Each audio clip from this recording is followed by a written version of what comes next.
Ever wonder how to properly remove stains from your carpet? Let me show you how to tackle some of the most common spills. First up, soda stains. Blot up as much liquid as possible. Then, spray three-way spotter directly on the stain. Next, place a clean cloth over it and set a heavy book on top. This helps draw up any remaining stain deep in the fibers. Next, mustard stains. Start by scraping off any excess mustard to make cleaning easier. Blot with a clean cloth, then spray three-way spotter onto the stain.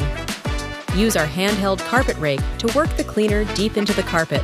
Cover with a clean cloth, add a book for pressure, and let it do the work. Ketchup stains? No problem, follow the same steps as mustard.